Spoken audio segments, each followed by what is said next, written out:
Right. Hopefully this goes well. Haven't done this in a while. Recorded myself. I need water. If I'm looking down, it's because I'm looking at my computer and notes. Hello everybody, my name is Lindsay McKenzie. You've probably seen me on Zoom if you haven't seen me in person. But I chose to do the visual arts presentation for our human development journey. And I'll put it here. This is why I'm sitting on the side, because I want to put things here, and I'm gonna put the kind of collage that I made. And I kind of made it in a timeline, so you should see that on the left side it says 21 plus, and then it has some things on that side, and as you gradually move over, it goes to age 100 plus, and it gradually, my goals start to change, things that I want to accomplish start to change, and that is kind of the layout of the collage that I made. And I'm kind of gonna go over that and talk about the elements that are involved in that. As you can see over here, on the left it should say 21 plus, and then on the right it says 100 plus. So currently I'm 21, and some of the goals that I have are to graduate college, move, find love, things like that. But all of these contribute to kind of what we've been learning about and what we've been talking about in class, and as well as each stage of my life that I go through, has physical, cognitive, socioeconomical, and spiritual elements involved. Also cultural elements, missed that one. And I'll kind of go over what's on my little collage that I made. As a young adult, like I said, now for me, age 21, so I'm 21, and it goes all the way up to age 35. So as you can see, I have a little graduation, like a little cap and gown picture right there. So graduating college within this year or the next year at the latest is one of my main goals, that are really is one of the main goals for me right now. You'll also see a little U-Haul truck. That is something that right after college I want to move somewhere, go somewhere else. I love Oregon, but I want to explore the world and just see what it's like to live somewhere else, even if it's still in America. I would put moving into the socioeconomical element of this project, just because it is something that I need to save for. It's something that I need to have the means to do and support myself. And then graduating, I would put in the cognitive element, just because that takes a lot of thinking. As we all know, we're all in class, but that takes a lot of brain power and work to get to. You'll also see that you'll see a picture up here of it looks like a city with people running in it, and that's exactly what it is. It's supposed to be New York. It's supposed to be the New York Marathon, and that's something that right after college I honestly want to try and qualify for the New York Marathon within 5 years after I graduate, and that's a major goal or vision that I see for myself, and I would definitely put that into the physical element of my development. You also see some hearts. That is because someday I want to find a partner, someone to spend the rest of my life developing with. You'll also see the little weighted dumbbell. If you know me, fitness is a big part of my life and it's a big hobby of mine, so it's something that I really want to continue doing post-college, as I won't be considered an athlete anymore, as I'm currently on the track and cross country team right now. Moving on more into middle adulthood, you'll see a plane. I put that there for travel. Something that I want to do in young adulthood as well, but I think I'll have the means to do so, and it'll be easier for me as I get into middle adulthood. You'll see a ring because I want to get married someday. While it's not my main goal in life to get married, it's something that I want to happen. And then so you'll see a picture of a mountain down here. And that is Mount Hood. It's a picture that I took actually of Mount Hood, and then I put an arrow to the top of it because one of my goals is to climb to the top of Mount Hood, which I know sounds weird, but it's one of my goals. it just is. I climbed to the top of Mount St. Helens, which was literally amazing. I felt so accomplished. It was one of the hardest things I've ever done in my life. And I feel like climbing to the top of Mount Hood would be even more amazing. Anyways, that is a goal of mine. Definitely put that in the physical element of development. You'll also see a picture of a little family that I put in the middle there. That's also something, along with that ring, it's not something that I am dying to have. It's not something that I feel is necessary to fulfill me, to have my own family or to be married. But it is something that I think if I get to that point in my life and I feel stable, it's something that I would want. But at the same time, it's going to depend on where I'm at in life. And if I'm having a great life and I don't really feel like switching it up, then I'm not going to have kids or get married. So that's where I'm at with that right now as a 21-year-old. That could definitely change. Moving on to older adulthood, so that would be kind of 65 and older. You'll see that I put self-actualization, which is kind of in the spiritual element for me. I'm still trying to figure out what that means for me, and I feel like honestly as I go throughout the stages of my life, I'll find self-actualization in different ways, but that is something I definitely want to have towards the end of my life, just so I can feel fulfilled. You'll also see a little runner girl again, right below self-actualization, just because I want to be able to feel strong when I'm in my older age. I want to feel confident in my abilities, even as an older adult. And then you'll also see a picture of two cute little old people hugging each other. I really want to find, I'm hoping that I'll find a life partner in young adulthood that I'll be equally as best friends with into older adulthood. And then below that, you'll see kind of a collage of 7 different pictures, and that's actually the 7 wonders of the world.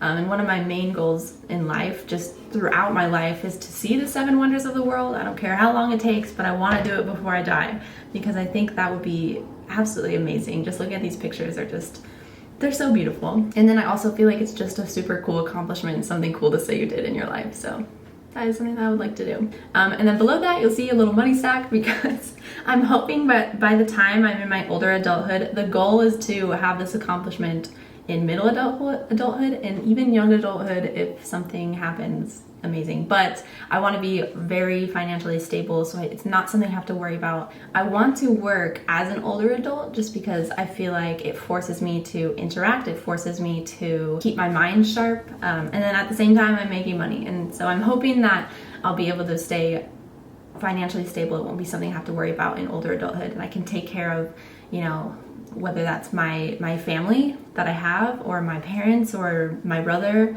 or just myself. That's a goal that I want to have. I just want it to not be a worry for me.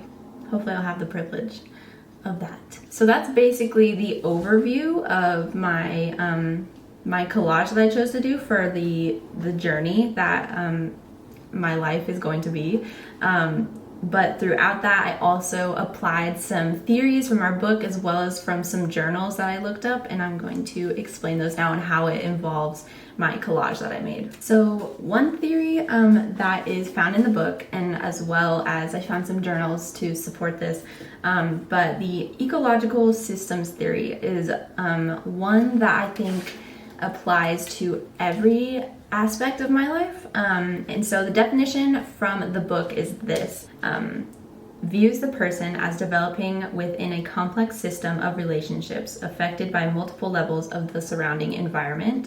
And I think this will apply to me throughout the whole collage that I just showed you, throughout my whole life, because as we all know, when we grow up into adults and when we grow up into just our next stages of life, we're seeing different environments, we're seeing different people that create different environments. We're always in a different environment, I think, throughout the stages of our life. And I think that is one thing that will be impacting me in the decisions that I make as I go into middle adulthood and older adulthood.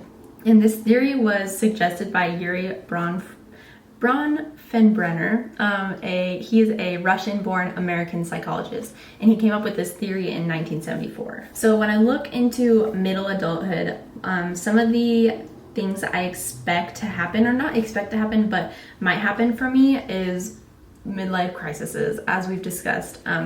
I wrote down some examples of this. I definitely don't hope these happen to me, but some of them might happen. But I wrote down divorce, death, job loss, financial instability, weight gain, simply aging, the lack of a spouse, and maturation of children or lack of them. All of these things could affect my life and the stability of my life. Not having children or having children, how is that going to affect me when I get into middle adulthood? So one of the theories I applied throughout this whole project and throughout my whole life really is the 8 Erik Erikson stages, the psychological stages that he suggests. So Erik Erikson's 8 stages are trust and mistrust, autonomy versus shame, initiative versus guilt, industry versus inferiority, ego identity versus role confusion, intimacy versus isolation, generativity versus stagnation, and then ego integrity versus despair. So into middle adulthood, one of these stages that I applied to myself that will most likely be something that I'll be going through is the intimacy versus isolation stage. And this is, it says that it occurs between ages 18 and 40. So theoretically, I'm already in that stage. So in an article written by Sam McLeod, he talks about the 8 stages of Erik Erikson's psychological stages. And with intimacy and isolation, he talks about how we begin to intimately get to know other people, like whether that's best friends or like life partners or just people like that, and then we also explore relationships that are leaning toward long-term or long commitments. So like I said, like a life partner, someone you're getting married to. As well, isolation happens when you're actively avoiding intimacy, fearing commitment in relationships, and this can lead to the isolation that is on the other end of this stage that he talks about. And McLeod mentions that this isolation, this McLeod states that this loneliness can sometimes lead to depression, which I feel like in middle adulthood is something that happens to some people. I think that it doesn't happen to everyone. But I think if I am leaning towards that isolation stage, like let's say I'm just really independent at this point in my life, but I start to have this midlife crisis, I think I might lean on the isolation side of Erik Erikson's stage of intimacy versus isolation. So Erik Erikson's 8 stages were developed in the 1950s, and it was because Erik Erikson rejected Freud's theory that the psychosexual stages were the stages that developed you into the person that you're going to be, and it decided your personality. And those stages only stayed in childhood, while Erik Erikson's stages went all the way through your whole life. The stages go from when you're born to when you die. This is because he thinks that you're developing throughout your whole life and not just during childhood. Like childhood does not, according to Erik Erikson, childhood does not define who you're going to be in older adulthood, for example. While it may affect you, it doesn't define who you will be. So as I go into older adulthood, which is 65 plus, one of the things that I talked about earlier was self-actualization and how I kind of want to achieve that in different stages of my life. Like I want to achieve it now, I want to achieve it into middle adulthood, and I want to achieve it into older adulthood. But I found an article that suggests that there's one level above self-actualization, and that's self-transcendence. So self-transcendence is supposed to be you're seeking to further a cause beyond the self and to experience a communion beyond the boundaries of the self through peak experience. This is compared to self-actualization, which seeks fulfillment of personal potential. So like I said, I want to achieve that throughout my life. I feel like self-transcendence will be something that I am more able to achieve into my older adulthood. It also applies to Erik Erikson's final stage of development, which is ego integrity versus despair. I think Erik Erikson's final stage pairs well with self-transcendence just because his final stage is about coming to terms with your life and being happy with it. And self-transcendence is about being happy with your life but wanting to do more and put in more into the world and kind of give back. So I think once you reach Erik Erikson's final stage and you feel content with your life, you'll be able to move into that last stage of Maslow's hierarchy of needs, or this altered version of Maslow's hierarchy of needs, and move into self-transcendence. All right, so that is my project. That's my visual arts representation of my life journey that I hope to achieve. I think there's so many other goals that I want to, achieve in my life, but this is just kind of a small picture of some of the main ones that I could think of. I hope you enjoyed my presentation. I hope it made sense, and I hope you all have a good day and that the rest of the semester is amazing for you. Okay.